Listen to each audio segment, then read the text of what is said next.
But eventually, this is the problem that all of Europe faces. Eventually, Europe's best economic interest lies not with the United States, but with the East. It lies with Russia. It lies with China.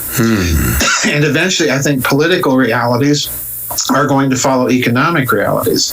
The other thing that's... Well, wait. If Britain does leave the European community on, and I find the date of this referendum extraordinarily interesting, it's June 23rd, which is within the solstice, the summer solstice window. Yep. Somebody's arranging this ritually, which is the opposite of the physics in December, and the December 21 alignment with the center of the galaxy. In the summer, it's the other alignment. You know, we're on the receiving end. So obviously somebody was designing this ritually, which means there's a deeper level. What happens if Britain decides to leave? Doesn't the EU just kind of implode?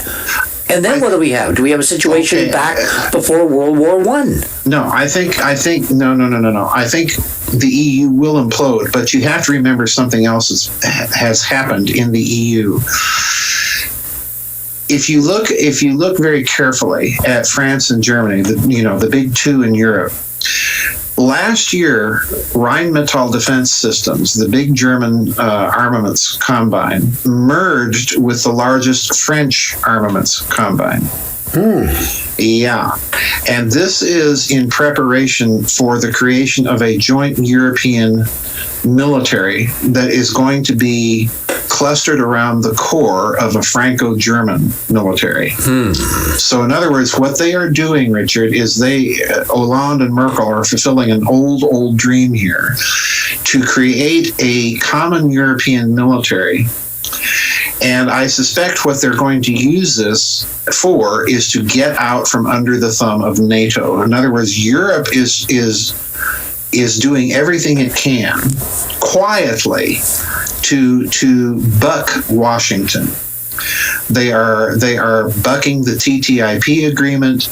You have the German Länder presidents going to meet Putin privately, bypassing Berlin completely. I think this is going to happen. The other thing you need to look at Europe very carefully is you have this backlash now against their immigrant refugee crisis, and you can't blame them in a certain sense. Of course not.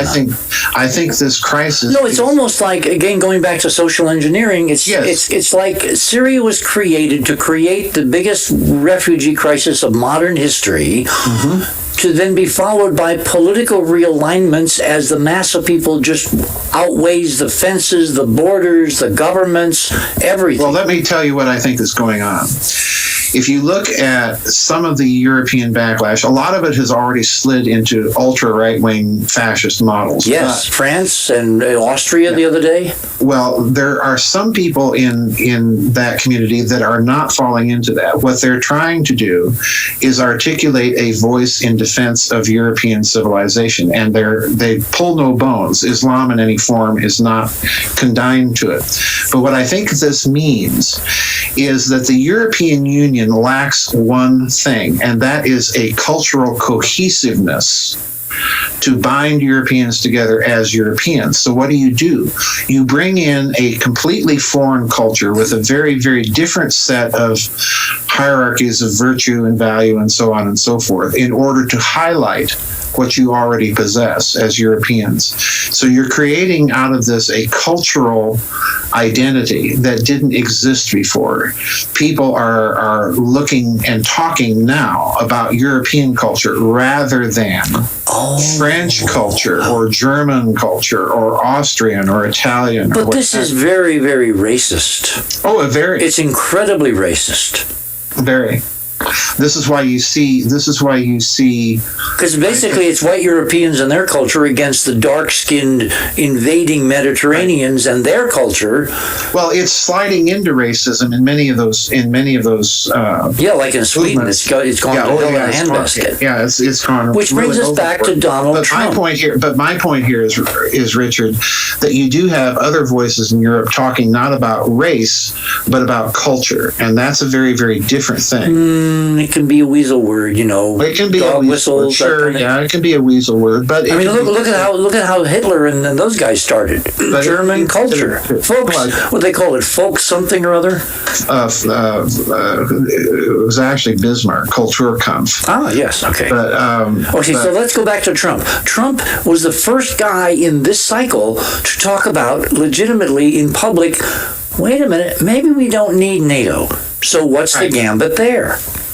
Well, again, Trump is not articulating the American empire. And this is what has Mr. Global worried, because Mr. Global has been using the United States as a front for its own operations.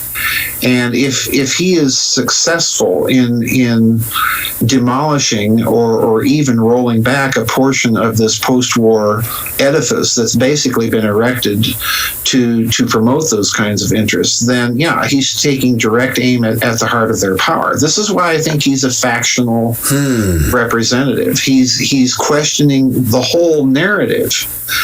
And this is why I think, he's come out on other occasions and said, I can talk to Putin. Well, if he's been following Mr. Putin and what Mr. Putin has been saying, Putin has been saying, no, global corporations are not going to run everything. There's still a place for the sovereignty of a nation state.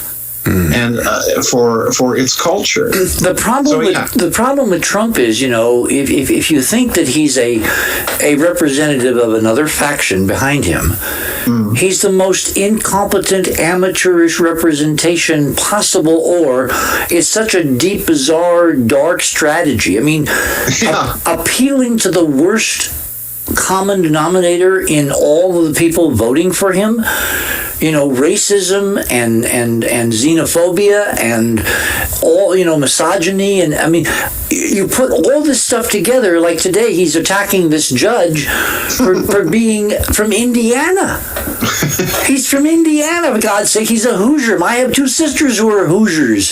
This makes zero sense as a strategy unless there's another level that we're going to get into tomorrow night with our panel on our open Hailing Frequencies night, including we're going to have Georgia back with us from, Manly Hall's experience, and we're going to talk about the larger metaphysical aspects of this controlling history and this pivotal moment, because, Joseph, from my calculation, they got to do all this in the next couple of years.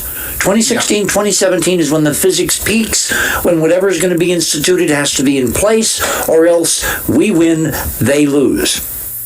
Right. Well, don't get me wrong. I'm not a Trump fan. I think the dangers of. I'm not either. But I'm fascinated by the phenomenology, and we got to understand it, because it's leading us somewhere that we don't want to go. I don't think.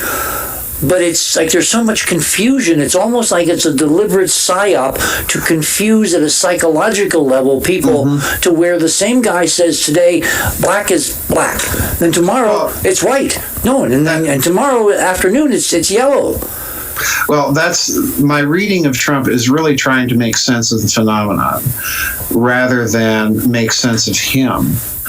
And this is what I've come up with. On the one hand, I think the dangers are there, but on the other hand, if he is representing what I think he might be representing, then the dangers are of a very, very different sort than he himself personifies. This is my problem with him. So let's get into those. What are the hidden dangers? Because I see a lot.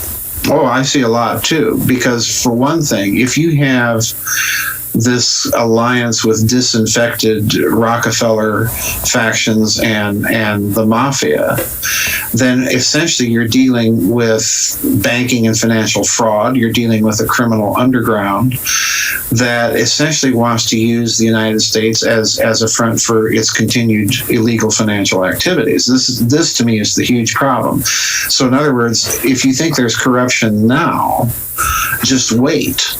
You haven't seen anything yet. That's one problem that bothers me.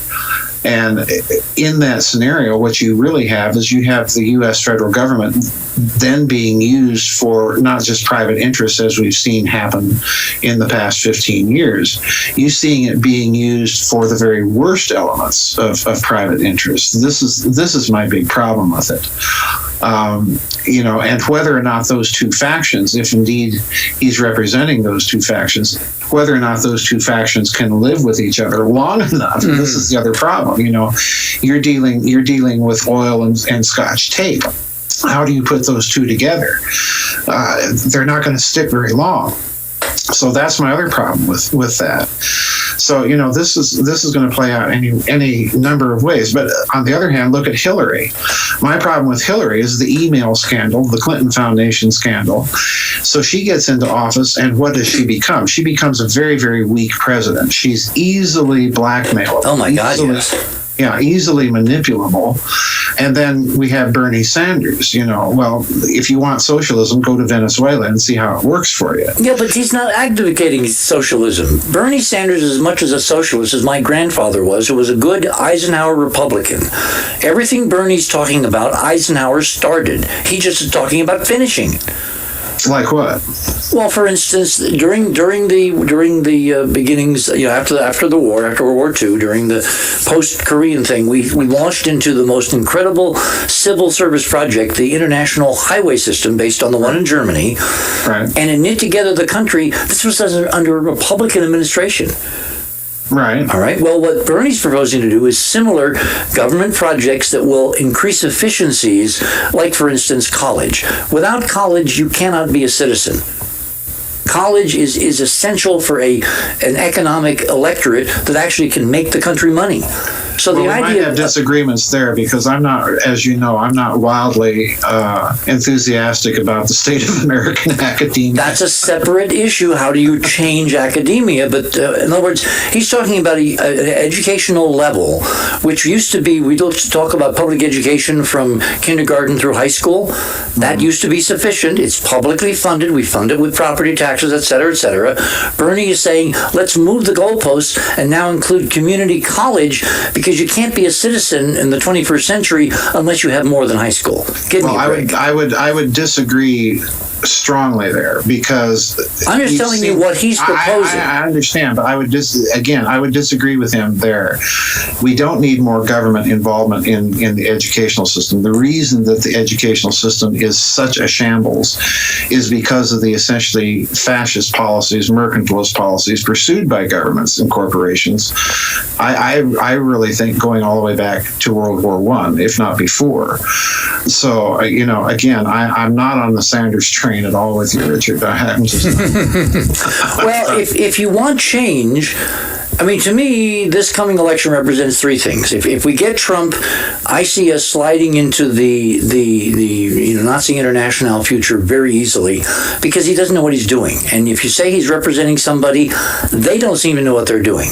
Because what's going to happen he's driving his numbers down so far that Hillary, if it was going to be Hillary, which I say it's not going to be Hillary, she'll just walk into the office, because nobody in their right mind, and most of this country still is in their right mind. The more they see of Donald becoming more Donald. Remember, he said the other day, I'm going to be me. He's not turning, he's not changing for the general election. He's becoming more adamant, like attacking this judge, this federal judge, who actually was being attacked by the same mobs that he wants to foreclose by building the wall. There's no logic in what he says. So if he winds up incinerating himself in public, there'll be only one choice left, right? The Democratic candidate, right? Or the Libertarians. This might give Gary Johnson his best shot at ever becoming president. But it's so confusing, because I think, in part, Joseph, it's designed to be confusing, so you and I and a lot of other people can't figure it out till it's too late. Maybe so.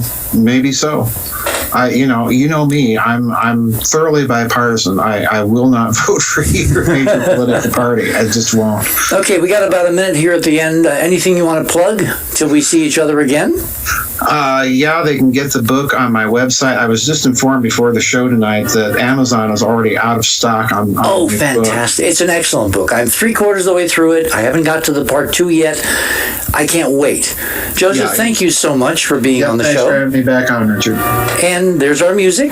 Well, first show of the week, out of the way, into the history books, into the archive. And you're going to want to go back and listen to this again, because some things were said tonight are going to be relevant to tomorrow night, or tomorrow morning, So until then, same time, same bat channel.